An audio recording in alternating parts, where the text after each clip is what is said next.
Hello, everyone. Thanks for joining what I think is going to be a really fascinating discussion on the future of account-to-account payments.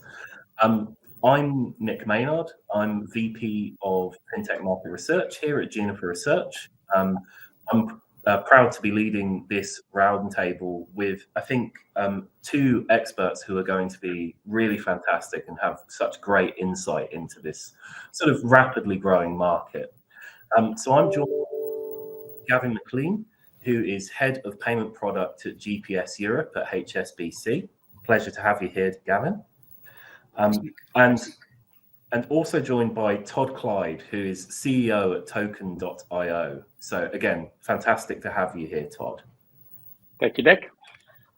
So basically what we're going to do today, and I'll move to the agenda for today's session. So we're going to do, as we do in all of our research, we're going to do a quick introduction and definition on basically how we see the A2A payments market. And we're going to provide some context to how this space is evolving right now. Then we're going to look at the market status, what sort of growth we expect. And then once we've looked at that context and we've established where this market is heading, you'll hear a lot less from me, and we'll move into the panel itself and discuss these really interesting topics with Todd and Gavin. So without further ado, let's move into the introduction and definition. So we define A2A payments as payments which move money directly from one bank account to another bank account without the need for additional intermediaries or payment instruments such as cards. And one of the fantastic things about account-to-account payments is that they can cover so many different use cases. And I think this is something of which we'll be talking about today in terms of how these use cases differ and what we're seeing in some of these key use cases across the A2A payments area. Some of those use cases can be P2P, and that's where we've seen a lot of account-to-account payment systems start, is in the person-to-person area, but also person-to-business and merchant payments, or even government to person. And there's loads of different flows that are supported by account-to-account payments and are being increasingly relevant to the conversation. And I think it's important to not understate the impact that A2A payments are having. They're having a transformative impact. And this is obviously different across lots of different geographies. We're seeing lots of different implications in different markets around how account-to-account payments are being used. But indeed, I think it's fair to say that the trajectory for account-to-account payments is really significantly upward, and we're seeing them being presented as a strong alternative to other payment methods. And that's cards, it's also cash, and lots of different other methods are being impacted by the rise of account-to-account payments. And it is important to say that actually A2A payments, it's not just one market. There are lots of different individual markets. There's different trajectories, and market conditions are leading to very different payment systems being used on a day-to-day basis. So this is a very varied market. And I think, again, that will be really interesting to talk about today. So moving briefly into the market status, and to just give us a sense of how rapidly we expect account-to-account payments to grow, we believe that the number of transactions globally within account-to-account will rise from around 60 billion in 2024 to 186 billion by 2029. And that's an increase of over 200%. So that gives you a sense of just the trajectory we're seeing this market on. Like I said, there's a highly varied geographic picture. We've seen a lot of interest, and a lot of you will be familiar with A2A payments from the impact of developing markets. Brazil with Pix, India with UPI, Thailand and PromptPay is always a great example because that system is just posting some really unbelievable numbers in terms of growth. But actually, what we're seeing is a lot of excitement in developed markets as well. The UK, and obviously close to my heart, being where I'm from, there's some fantastic progress being made in terms of open banking payments. And we've seen that open banking payments are achieving over 22.1 million payments being made monthly. So that's a really strong progress in the UK market. And I'm sure we'll be talking about that again on this session too. So that's just a little bit of context in terms of what we're looking at. And now, as promised, we're going to move to, with that context in place, let's have our discussion as a panel. So how I'd like to start this is, firstly, if we can start with you, Todd, and it would be great if you could introduce yourself to our audience, as well as tell us a bit more about Token.io and your role in enabling A2A payments in the marketplace today. Sure. Thank you, Nick. And first, everybody, welcome to the webinar. Thank you for spending 45 minutes with us today. So as you can tell from my accent, I'm American by nationality, but I've been living in London for the last 7 years, all to do with this fantastic opportunity around open banking and A2A payments. So I've been doing startups for about 27 years. Token's my 5th startup. My previous startups had to do with digital channels for banks, going from the web to mobile to API-based banking. So I've been dealing a lot with banks in my career. And about 5 years ago, I was appointed as CEO by the board, and I pivoted Token to become an account-to-account payments company.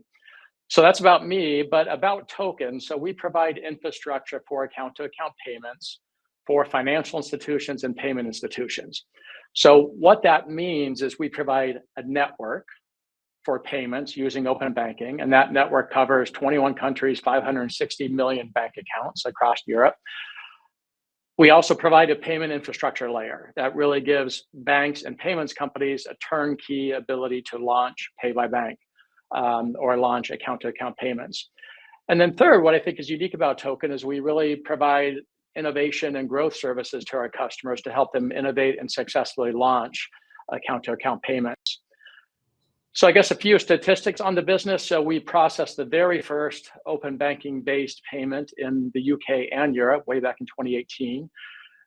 As invisible infrastructure, we process about 20% of all payments, open banking payments within the UK, and we're gaining market share year over year. And our customers include the largest financial services and payments companies in the world. So HSBC, BNP, Paribas, Santander, Global Payments, PaySafe, Computalk, ACI, many others. So I guess you said, what's kind of our unique approach to enabling this industry? So I think we've taken a real unique approach to distribution. We are 100% indirect, so we're invisible plumbing. We support our customers with their go-to-market. I think we've built a unique platform that serves the needs of these large payments institutions, which is very different than the platform that's needed by merchants if you're selling direct to merchants.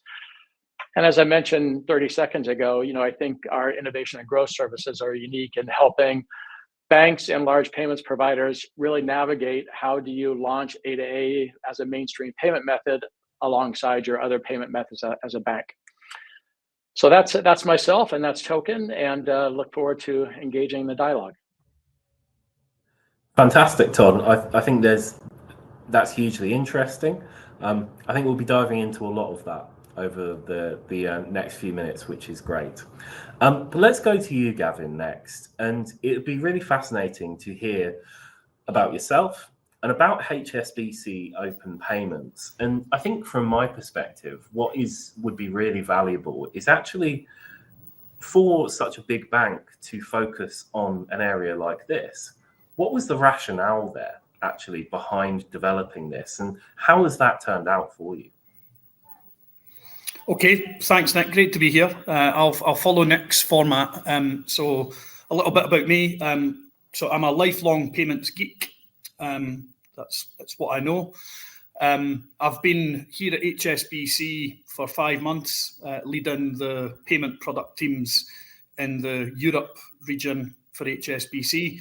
And for about 20 years before that, I've worked at another couple of banks, always in the business of developing payment products or operating payment products. So a bit like Todd's history, I've been through things like the dial-up migration, the Windows migration, if folks on the line can even remember that far back, the faster payments development, SEPA developments, and open banking, open payments is just one of the exciting product developments to follow in that line of developments. But it's also one of the really exciting development that's going on at the moment alongside a lot of other things that are enhancing and disrupting payments all at the same time. I think in terms of open banking, I think it was one of those really positive situations where progressive regulation met enhancements in the technology environment, met a massive drive for digitization and self-service at a time where customers were expecting digital experiences and their expectations were rising. And I think that really created a wonderful mix of circumstances that allowed us this opportunity to create a new ecosystem for moving money.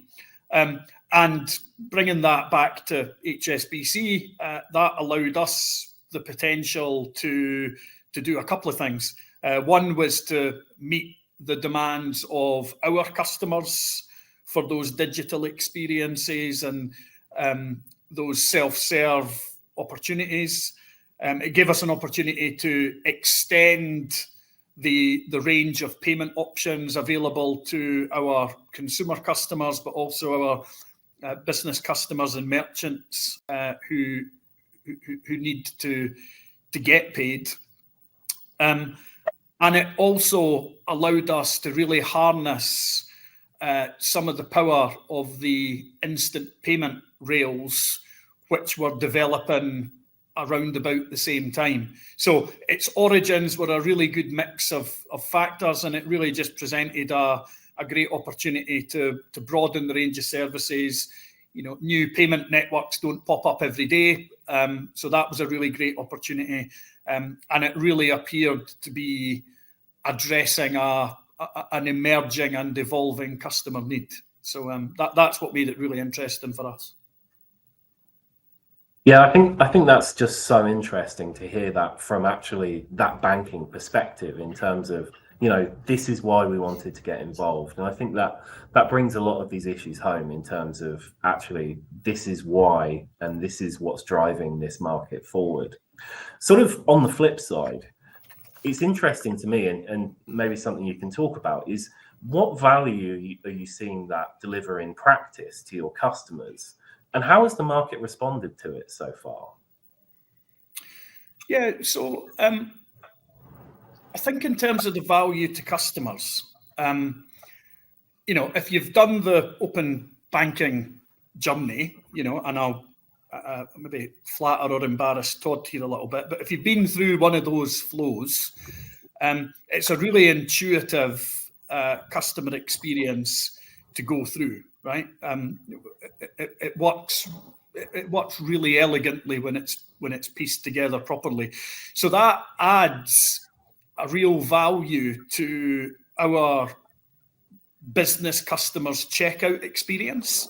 It can make it a really sticky and sort of customer delighting experience at the checkout, because it runs on the instant payment rails. It's got the benefit of being a speedy transaction. I often think that you will lose the customer's attention in the time it takes the spinny wheel to go round on the phone screen, and so that's why when you're using a proposition like open banking, getting it done fast is really absolutely imperative. So it definitely enhances the customer journey and the customer experience.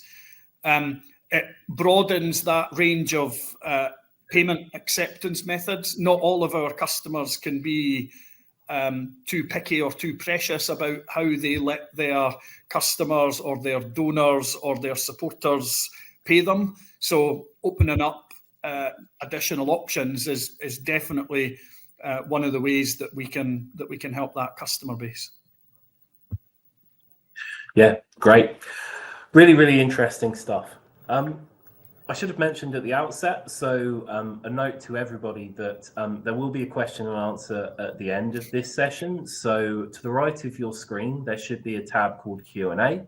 So feel free to drop any questions you have for myself or the other panelists at the end of the session there, and we'll get to as many of those as we can at the end. But that's looking forward to the end, and we've got a lot more to get through before we get there. So let's get on to our sort of next topic. And I think this is something that, as an analyst firm, is really, really something we see a lot in the market and we see as a difficulty. So it's actually nice to have sort of a success story for it with us on the panel today. But let's talk a bit about why Token and HSBC chose to work together. And, you know, I think there's two key aspects to this. From your perspective, Todd, as sort of the provider in this sense, what does it take for a fintech to work with a large global bank? Because we've all heard the horror stories. And, you know, on your side, Gavin, as well, what do you look for in a partner, and how has this all worked together? Good. Well, given you guys have been in this industry for so long, you'll remember 6 to 8 years ago when fintechs posed a threat to banks. All of a sudden, there was a lot of conversations about how can fintechs and banks partner together. And fintech started seeing banks as a channel or a customer and a fast path to success. And I would always caution these that be careful in any fintech that chooses to work with banks, as they could definitely bury you. You have to be purpose built to serve really large banks. You can't just opportunistically pursue a deal with a bank or pursue a bank as a channel. Or even serve two different business models. You know, in this A2A payments going directly to merchants and also going directly to banks. And some of what's unique about dealing with a bank is, first, you have to have sufficient funding to survive very, very long sales cycles. You know, I'd say, we work with 3 out of the largest 5 European banks, 6 out of the largest 10 UK issuers. The average sales cycle is 2 years on this. The security and compliance requirements are enormous. The annual recertifications are enormous. You do need specialized platform functionality, that could really divert you from your roadmap if this is not your core business. And, banks take extra support that, you need to help them be successful and to launch it. So this has been Token's deliberate focus as a business model, and we've been able to optimize for that. And I just caution any fintech that thinks that banks is a fast path to success, because it really takes a certain optimization of your company to be able to serve them. And how about on the bank side, Gavin? What do you look for? Yeah, so I mean, as I mentioned earlier, with the origins of open banking being largely regulation driven, but certainly enabled by some of those macro trends that I was talking about, first and foremost, a lot of the attention in a big organization, a big banking organization, is going to be on making sure that we are able to build and develop to the requirements of the regulation, right? So to open up payments, to allow account information services in this case, and payment initiation services to be done in third-party provider channels, as well as they had been, like they had been done for many, many years in the proprietary bank channels. So that's where the first focus goes. But as I mentioned, it was viewed as an opportunity to meet a broader range of client needs, and we saw a real value proposition there. And partnering with Token was very much an opportunity to try and leverage a sort of best of breed, in the sense that we would have the large delivery capability and the strength of the banking organization, And so what we were really looking for in a partner was maybe some of the classical things that you think about when you think of a fintech, right? We wanted the agility, we wanted the innovation, we wanted the new ideas, we wanted to be challenged in our own thinking. And in that sense, because, as Todd says, Token was designed to be purpose-built for banks, and they were very eyes open about some of the compliance and resilience burdens that would be put on them by working with a large payment service provider. That made it a really strong match. And that really hasn't changed to this day. You know, what we still look for is to be challenged and to have our thinking extended and to have the new ideas and to have the collaboration, and then hopefully have that with the speed and agility of working with a fintech. It takes us slightly out of our comfort zone sometimes, but in a really positive way. And if that results in us, you know, delivering features and propositions that will benefit our clients more quickly, then that's really the benefit. Yeah, fantastic, and really interesting to get sort of the two sides of that scenario, and yeah, really interesting insight there. Sort of thinking about actually how you started this process, Gavin, from the HSBC side. As a first mover and as a bank that was quite early to this market, what were some of the challenges that HSBC faced in starting that process and actually developing and launching this A2A payment solution? Yeah, as I mentioned earlier on, Nick, a new payments network or a new payments ecosystem isn't something that comes along every day. So some of the areas actually that we maybe should have predicted differently, but we certainly learned from the experience, was customer education and awareness. You know, a lot of the ways that we pay for things and whether that's in person or online have been familiar to us for a long time. You know, checkout pages they've got that reassuring look and feel that we've all become familiar with. When you check out at the point of sale, you know, we're all very familiar with the options there. So it definitely took a while for the awareness of open banking to rise. I think linked to that, some of the customer trust and behavioural changes.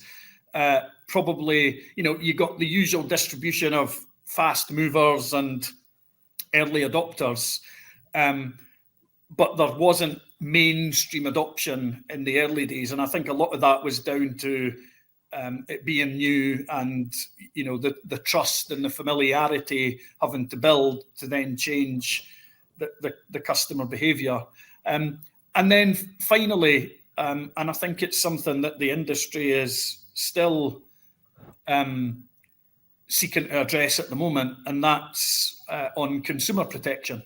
So the protection that you get when you make an account-to-account payment is different to the protection that you would get when you were making a payment on a debit card or a credit card. So those differences are still there, and you know, a lot of that's about choice, but those differences are still there. And I think that's over the medium term of open banking, that's been one of the areas where customer familiarity and trust has taken time to build up. I think in that period, though, as well as seeing a steady rise in the monthly number of users each month, there's also been a few step change events. So when, you know, I won't mention them by name, but, you know, when certain large organizations or public bodies have opened up open banking as a method of payment in their customer journeys, because of the very large customer bases that they're dealing with, that really acts as a shot in the arm to customer awareness and familiarity. And you can see those sort of step change events as you look back on the volumes. So I think going forward, we'll continue to see that healthy, month-on-month growth. But I also think we'll see some of those individual step change events happening as well. There are some real market movers out there that would have a massive difference on it. Hey, and Nick, maybe to jump in on that and to reinforce two of the things that Gavin stated was first building trust in the brand. And I think that is the benefit of HSBC bringing this to their customer. So when somebody clicks on Pay by Bank, maybe it's new to them, but then they see HSBC Open Payments, the trusted brand. HSBC's conversion rates is higher than many of our other customers from the point of initiating that payment to completing that payment. And I think a lot of that speaks to the trust that's in that brand. The second is the user education. So HSBC was one of our earliest customers, probably about 3 years ago. We innovated some consumer education for one of their largest customers, which was, you're buying this, this is what you're going to experience, and then they take them through, and that helped to dramatically increase conversion rates and share of transactions as well. So those are two things that Gavin mentioned that we have seen play out in practice. Yeah, I think that's really interesting, and actually those sort of two elements of it, that consumer trust and that familiarity from a user point of view, those keep coming up again and again as sort of the challenges in terms of actually how you establish those for a new payment method. And it isn't just A2A, it's all new payment methods will have that same journey in terms of you have to establish trust, you have to educate the user. So I think it's interesting how A2A is navigating that specifically, but those aren't specific A2A challenges. They're happening across the market wherever we're seeing new payment methods sort of emerge. So I think that's really interesting. I think that the next topic will be a really interesting one in terms of when we talk about A2A, we tend to talk fairly high level in terms of this is a market, these things are happening. But let's take that down a few levels and let's look at actually some specific use cases. What use cases are you seeing that innovation in right now? And, where are you expecting to see that development coming? Good. Well, maybe I'll take that first. So Token really focuses on two major solutions. First is we enable banks and payments companies to launch Pay by Bank. So we give them everything they need on a turnkey basis to launch that as a capability. They provide this as a payment method for their merchants. So think of that as a B2B to C. And those merchants obviously accept bank transfers from their consumers. We also use A2A payments for fintechs and banks to accept Pay by Bank to really modernize that inbound payment journey from their consumer.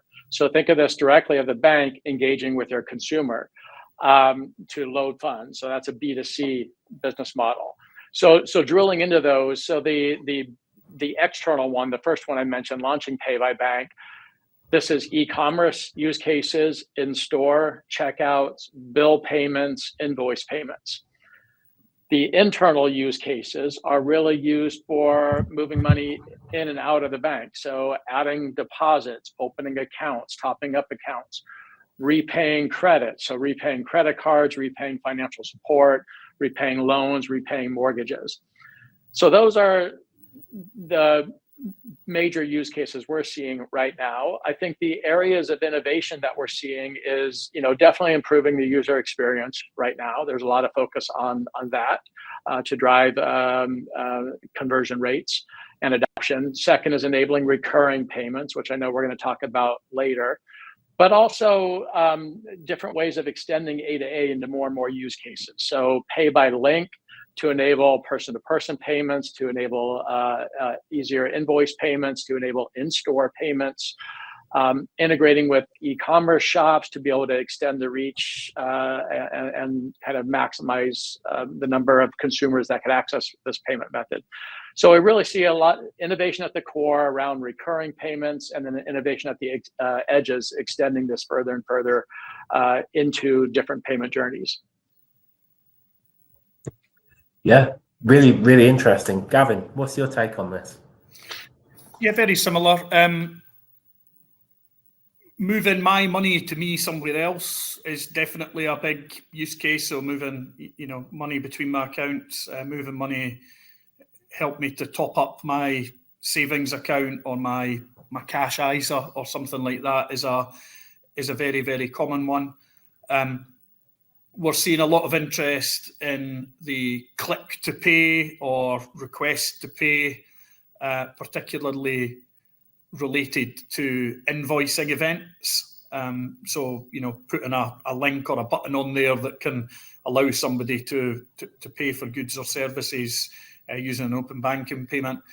And that is probably leading into some of the future things that are on the roadmap for us. A lot of people, Nick, are creating recurring payment experiences themselves, i.e. they just keep doing the same thing around about the same time every month, or they react. There's a sort of trigger that causes them to do something regularly. So we're seeing, individuals creating that recurring experience for themselves. We imagine that many of our merchants who are collecting single one-off payments using open banking may be in a more ongoing relationship with some of their customers. And so therefore choreographed or recurring payment experiences is probably the next natural thing to come from that. But that'll be building out that experience in many of the markets that we've already seen activity happen. Yeah, I think those make sense. And I think that over time and in different markets, we will see that actually different use cases become popular in those. And I've said it before and I'll say it again.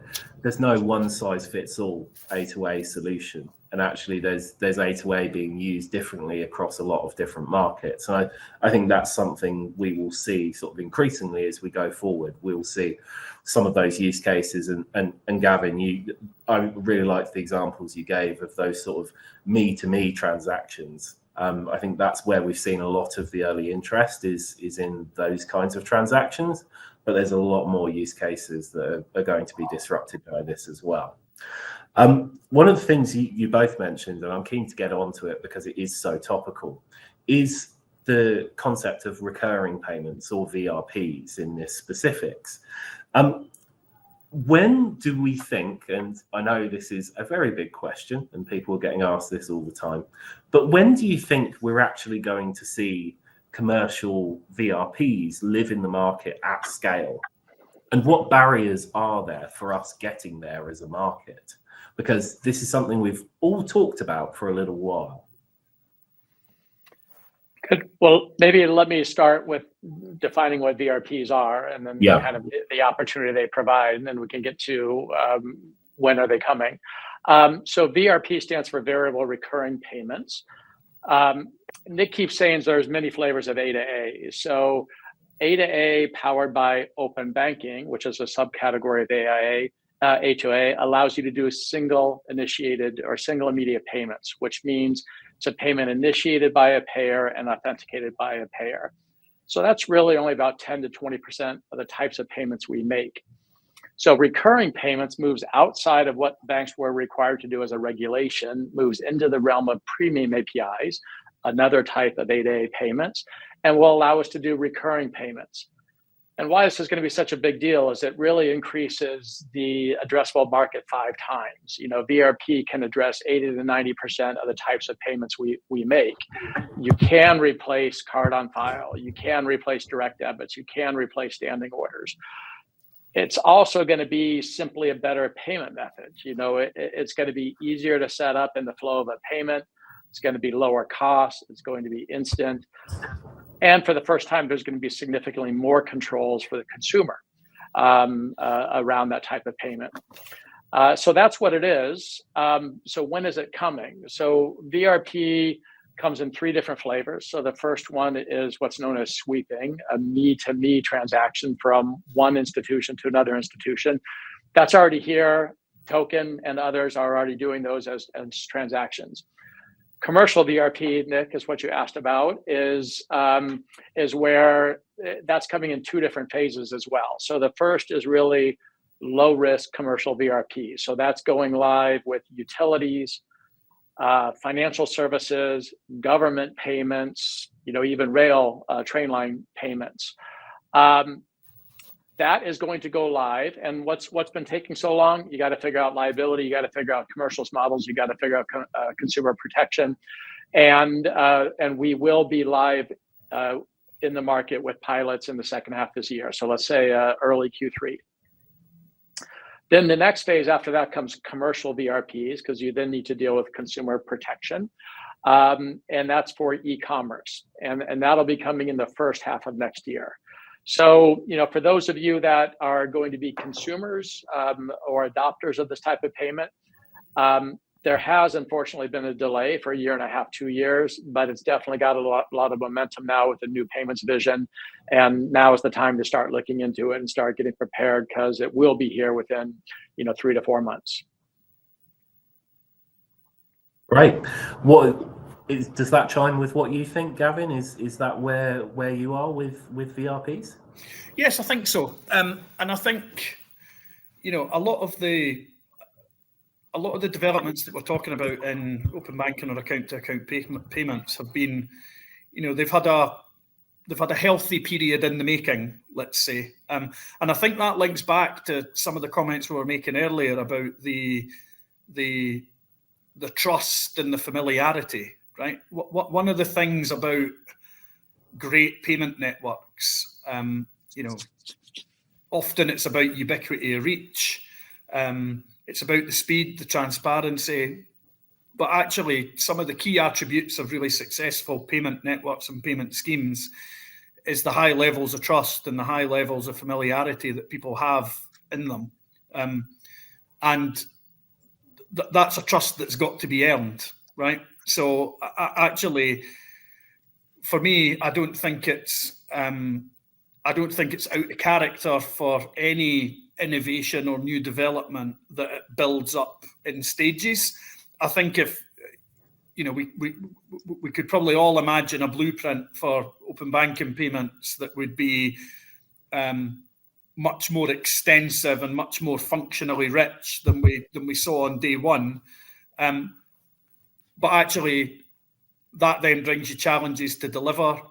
It then means you're trying to build trust and familiarity across a much broader range of use cases, where actually, if anything, one of the things that open banking's had in its favour in the last few years is that it's really focused on account information service provision and those single immediate sort of spontaneous payments that Todd was talking about.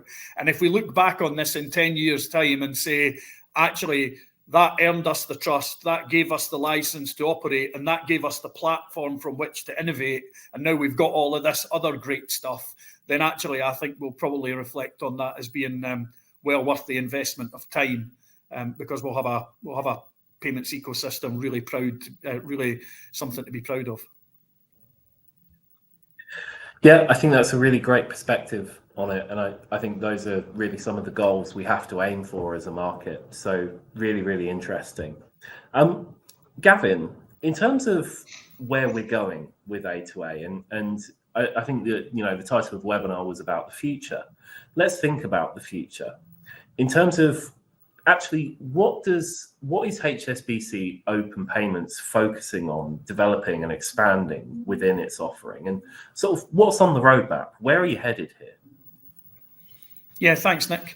So we've talked about sweeping VRP and commercial VRP. I think of those as extending the depth of the proposition. Right, so being able to do more features, being able to support more customer journeys, but largely doing it in the market or markets that you're already in. The other opportunity that exists for open payments is the opportunity to broaden the reach of the proposition as well as deepening the proposition itself. So at HSBC, we've got open banking propositions in different parts of the world. And I think as we look forward to our roadmap, as well as working on some of the things that Todd has talked about, expanding the reach of our propositions into some of our near neighbours here in the UK and maybe a bit further beyond, those are certainly things that are very much on the table for us.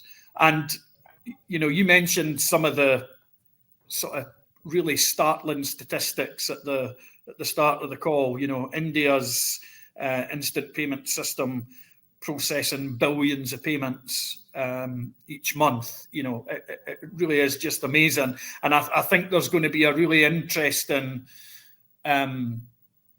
correlation between the reach of open banking solutions, the acceptance and proliferation of real-time payment networks, because that's another trend that's going on around the world. So if I was to summarize it, I would say some aspects of our future development is going to be making the proposition more feature rich, but another aspect of that innovation is going to be broadening the reach and the appeal and the number of our customers that we can serve internationally using this type of proposition.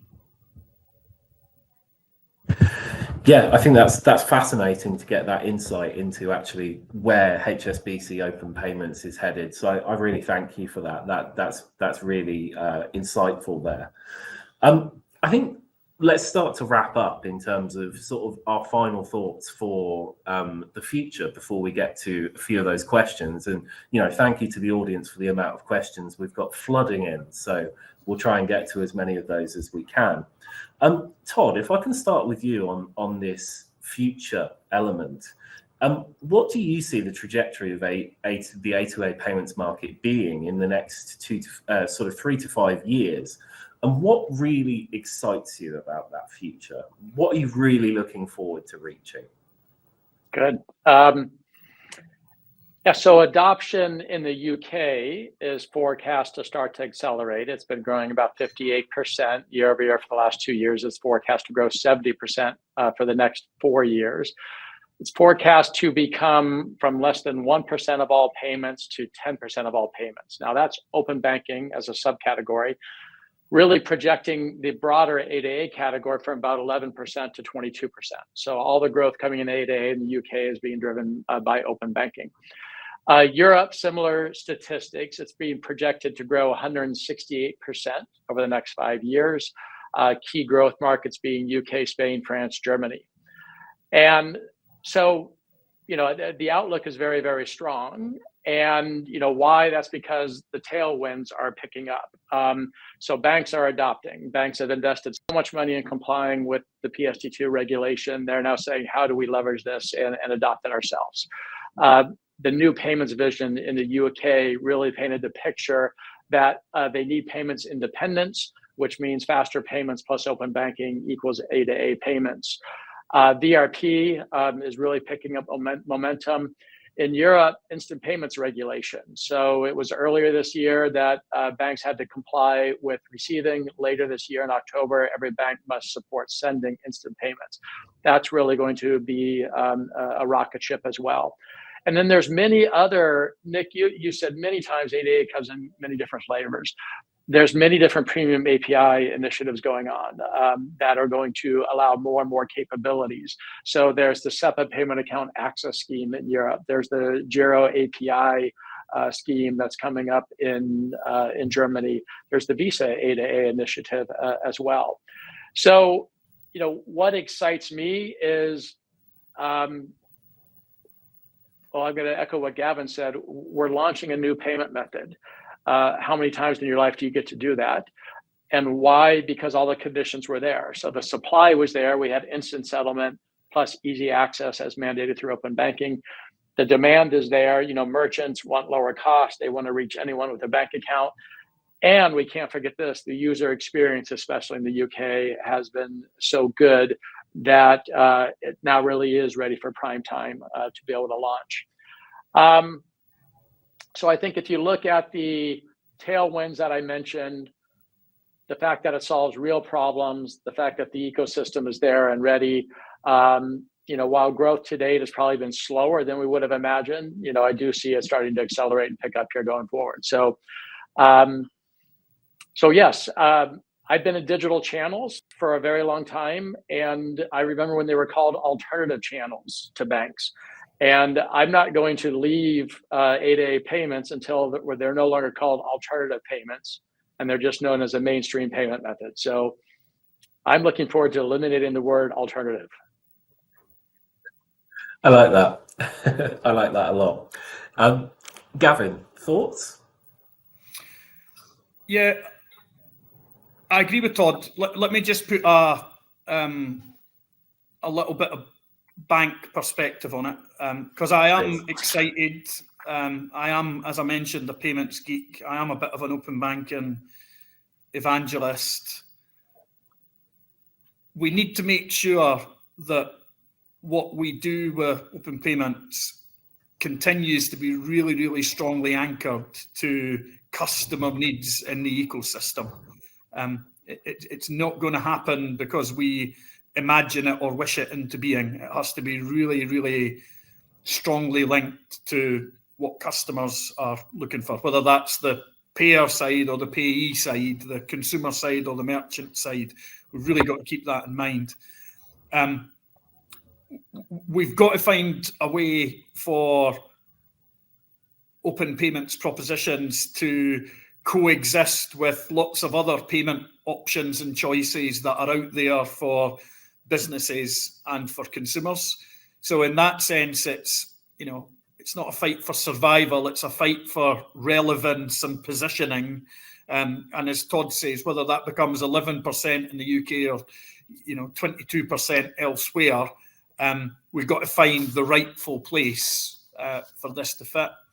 And I think the way we do that is by harnessing some of those global mega trends that I was talking about earlier on. Like the things that brought open banking into being are still very much blowing in our direction. And arguably they're maybe blowing as a slightly stronger tailwind. The proliferation of instant payment networks, the recognition of open banking as a payment type. These are all things that are in our favour. So yeah, really optimistic, really energised by the opportunity, and at the same time keeping it well and truly anchored to what our customers want us to do in the places that they need us to be doing it. Because if we get that combination right, then we'll be doing very, very well.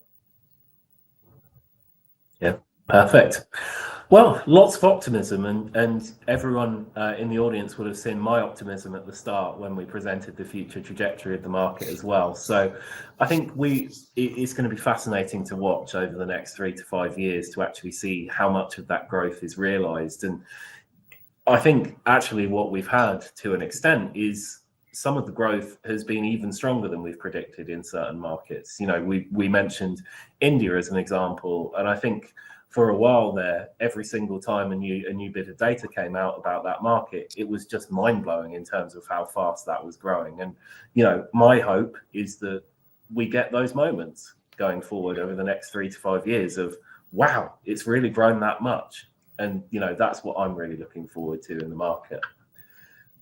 So that brings us to the end of sort of our preset discussion. Obviously, we've run on a little in terms of time, so I think we've probably only got time for a couple of questions to the panel. But let's start with one which I think is really interesting, and we touched on this in terms of how does the dispute and chargeback process play out in account-to-account payments? And the person asking this has mentioned that this is where the card networks have a solid foundation, balancing the consumer's interest with assigning liability appropriately. Any thoughts on chargebacks and how that relates to A2A? Sure.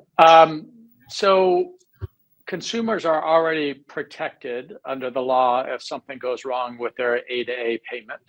And the liability sits with the payer's banks, and they've got the potential to dispute that.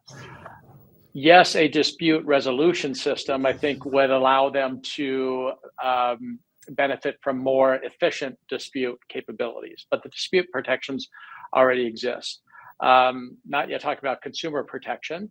And also A2A payments in the UK's will have a dispute resolution system. So that VRP capability that's going to launch the second half of the year, as I mentioned, there's a new multilateral commercial VRP scheme that will allow each participant to participate in dispute management system. So yes, dispute management systems are coming. Chargeback is coming with phase 2 of that VRP initiative. And that's still under discussion. There needs to be some consumer protection, but not replicating the chargeback, which could be costly, take a long time, be highly inefficient. So we're really looking at how do we create a more efficient mechanism that can still provide the protection that's needed without adding cost, time, and poor experience, as many of us experience today around the chargeback process. Gavin, thoughts from the bank perspective here? Yeah, I think Todd's covered what's coming up quite well.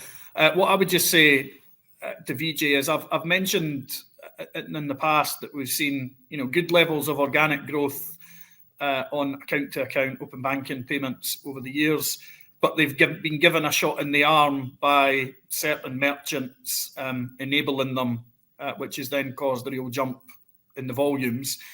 I don't think it's just merchants enabling the payment types that could give open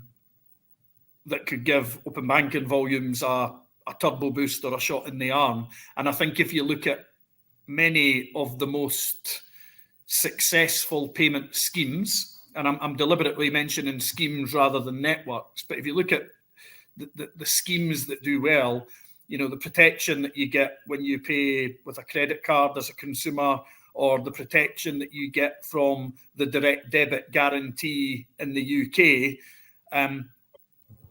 I think have given a level of trust and confidence in those payment schemes that will, to some extent, have supported their growth over the years. And I could well imagine with some of the things that Todd was referencing in terms of the work that's coming up in the open banking space, I could well imagine that being the case for open banking as well. So I wouldn't like to, speculate too much on what the design or the format of that might be, but I can only see it as being a positive thing for the development of the proposition, because in my mind it will improve confidence and trust, and if it improves confidence and trust, that's another tailwind blowing in our direction. Yeah, I completely agree, and I think it'll be interesting to see what comes out of those further stages of discussions of the different dispute resolution and sort of chargeback systems. I do really agree with you, Todd, that actually the last thing we want is just translating the chargeback system from cards into A2A. That process is so difficult that it's given rise to a whole industry of fighting chargebacks and handling chargebacks. So, that's absolutely not what we want with A2A payments, but I think there's definitely room for enhancements to be made there. So that's one I know from our analyst perspective, we'll be keeping a very close eye on in terms of how that develops over time. I think looking at the clock, we have massively overrun, which I think was always going to happen with how interesting this topic was. But I'm really delighted to say it's been a fascinating conversation with you both. So I really value your time and your inputs on this really engaging topic. Thanks go to the audience as well. We've had a huge number of viewers, some great questions in as well. And all that's left to say is thank you guys for your time and discussing this topic with us. And thanks to the audience for taking the time to go through it with us all. Wonderful. Thank you, Nick. Thank you, Gavin. Thanks, guys. Thanks, guys. And I'm sure we'll all speak soon. But for now, it's goodbye, and thank you for watching.